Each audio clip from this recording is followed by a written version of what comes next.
Naghahanap po ba kayo ng residential farm lot na pwede niyong gawing business, Airbnb, vacation home, retirement home, apartment na nasa tahimik na lugar, malapit sa Tagaytay, malamig ang klima, at meron na pong existing na mga fruit-bearing trees na nakatanim?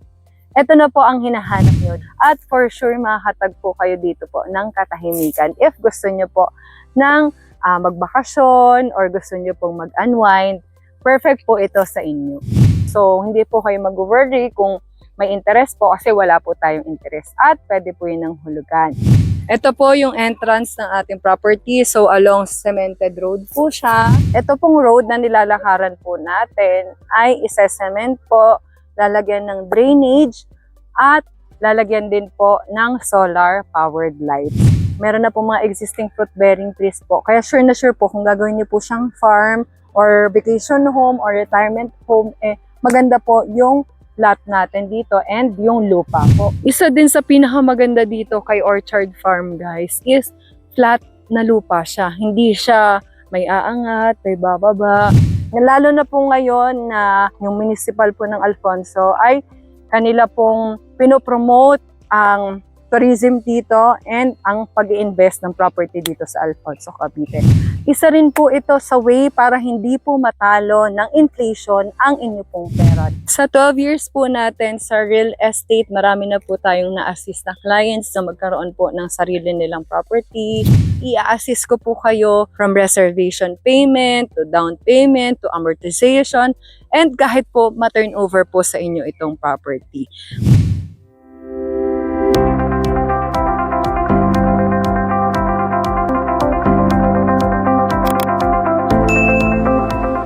Great day, fellow investors. This is Just, the Millennial Property Investor and your real estate guide since 2014. Nandito po tayo ngayon sa Orchard Farm, one of our residential farm projects here at Alfonso, Cavite. Located po ito sa Barangay Sinaliw, Malaki and 15 to 20 minutes drive away lang po from Tagaytay. Naghahanap po ba kayo ng residential farm lot na pwede niyong gawing business, Airbnb, vacation home, retirement home, apartment na nasa tahimik na lugar, malapit sa Tagaytay, malamig ang klima, at meron na pong existing na mga fruit-bearing trees na nakatanim? Ito na po ang hinahanap nyo dito po sa Orchard Farm. Tara, samahan niyo po ako, mag-tour po tayo para makita niyo po yung mga available lots natin. Like this lot, so from here up to here, ito po ay available.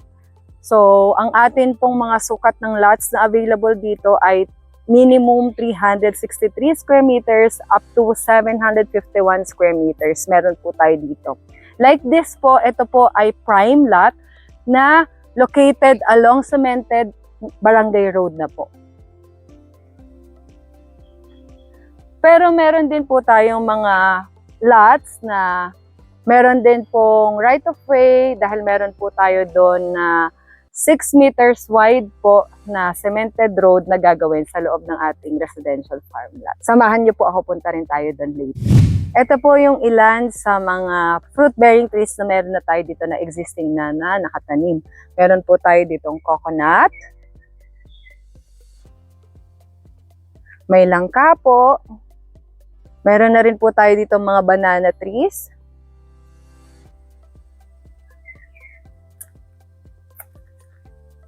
Meron na rin po tayo dito mga santol, mangga, kape.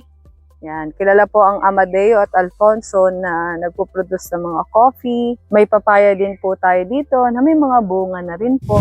Yung price po ng ating prime lots starts at 6,000 pesos per square meter and for installment naman po is 6,500 to 6,600. Depende po sa mode of payment. If may down payment or with no down payment for 36 months with 0% interest po yun. So hindi po kayo mag-worry kung may interest po kasi wala po tayong interest at pwede po yun ng hulugan. Kung naghahanap din po kayo ng weekend getaway home, pwede po yun dito. Dahil po sobrang tahimik po ng ating place dito, kung maririnig nyo po, may mga huni ng ibon, may mga huni ng mga kuliglig, At for sure, makakatag po kayo dito po ng katahimikan. If gusto nyo po magbakasyon or gusto nyo pong mag-unwind, perfect po ito sa inyo. Kung working abroad po kayo at gusto nyo po ng property dito sa Pilipinas, pwede pa rin po kayo mag-avail kahit dyan po kayo nakabase. Kailangan nyo lang po mag-appoint ng representative at siya na po ang magsasign po ng mga contract sa office po. Pero pwede rin naman po ang money matters or yung pag-reserve, pagda-down payment, pwede po direct sa company natin. May bank account po tayo at pwede nyo po doon isend. At lahat naman po yan ay may legal papers, may acknowledgement receipt na ibibigay po sa inyo, nakatunayan po na kayo po ay nagbabayad at sa inyo po ang property na ito. Kung working naman po kayo dito sa Pilipinas, may business, or may remittance po kayo na re-receive, pwede rin po kayo mag-avail. And don't need naman po sa requirements yung proof of income.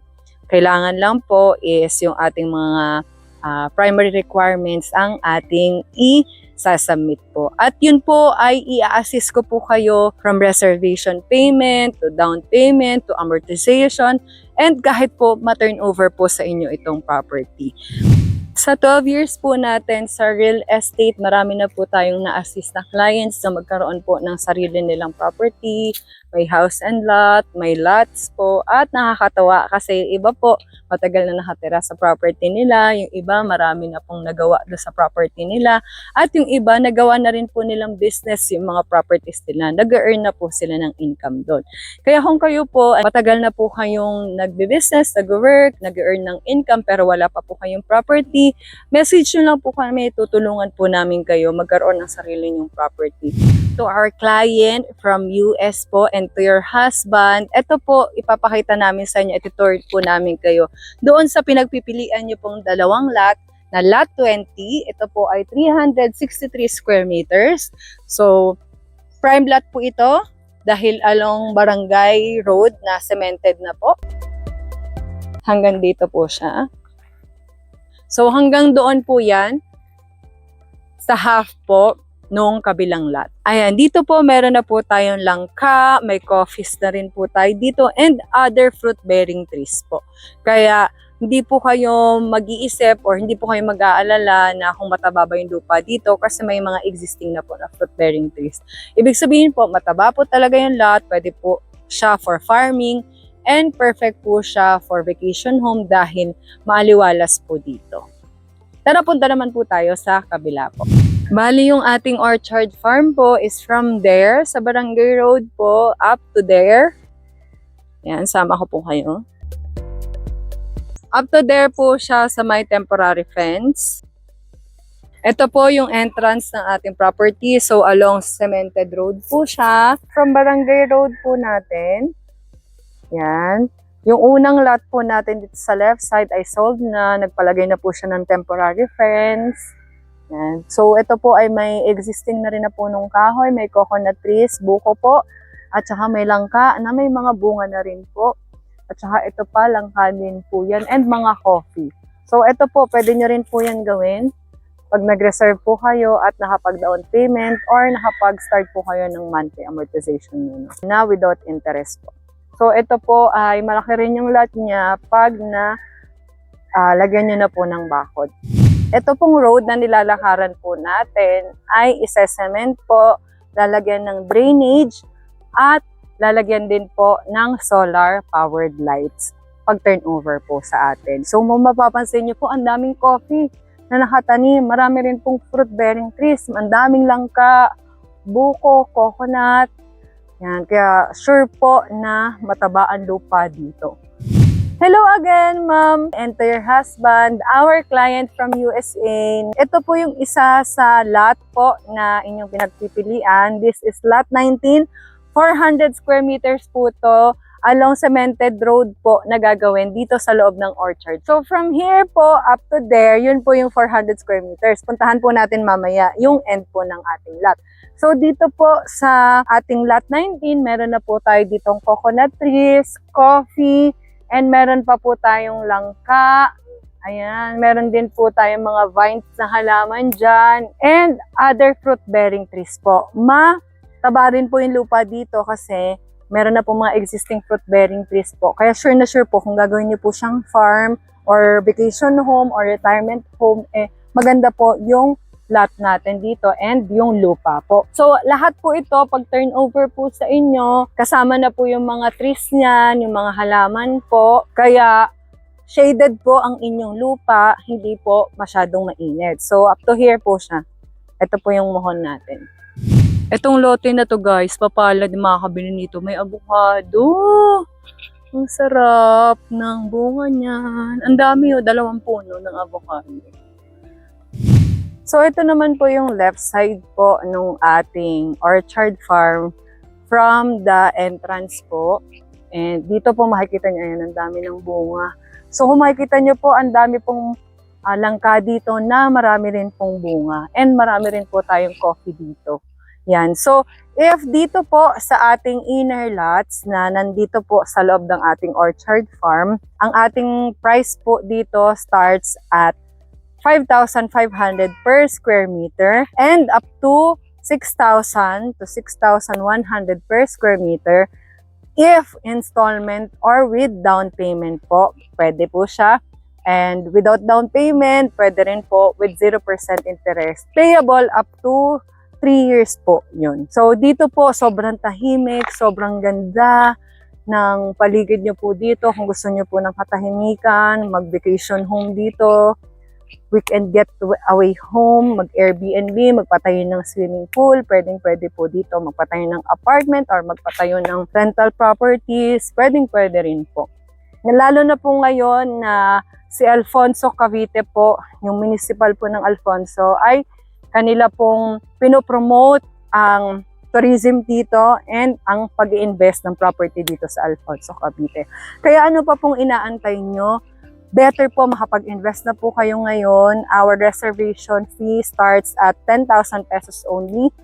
And after the validity date po, ay pwede na rin po kayo mag-down payment. On or before po. Isa rin po ito sa way para hindi po matalo ng inflation ang inyo pong pera. Dahil po pag nag-invest po kayo sa real estate property, sure na sure po magkakaroon po ng capital appreciation ang inyong savings and pwede nyo pa po itong gawing passive income dahil pwede pa pong mag-earn ang inyong property if gagawin nyo po itong rental business, vacation home, Airbnb na ipaparent nyo po. Isa din sa pinakamaganda dito kay Orchard Farm guys is flat na lupa siya. Hindi siya may aangat, may bababa. Kaya wala na po kayong papatambakan, wala na po kayong gagastusin para bumili po kayo ng mga lupa at ipatag po siya. Dito po patag na po yung lupa na mabibili niyo po. Kaya pwede niyo pa pong magamit sa iba yung budget na gagamitin niyo po. Yan, may mga bayabas din po tayo dito. Ito po mga coffee trees po yan, mga namumulaklak. Yan, may mga banana. Kaya wag nyo pong hayaan matalo ng inflation ang savings nyo. Invest in real estate property and magbibring pa po ito sa inyo ng capital appreciation sa pamamagitan ng pagtaas ng value ng property po na ininvest nyo. And pwede rin po makapagbigay sa inyo to ng income through passive income if maparent nyo po or mapagawa nyo po yung property nyo na makakapag-generate ng income po sa inyo. May capital appreciation na po kayo, may passive income pa po kayo. Kaya ano pa pong inaantay nyo? If gusto nyo naman po na for vacation home lang, okay na okay po ito kasi maganda po yung ating place po dito, tahimik, malamig ang klima kaysa po sa city. And mas maganda po ang inyo pong lugar dito dahil ito po ay maraming puno, maaliwalas po. Kaya ano pa pong inaantay nyo? Invest na. This is Jess Castillo sa Por Santos, your highly trusted real estate guide since 2014 and the Millennial Property Investor. Thank you guys for watching and follow us for more videos like this. God bless!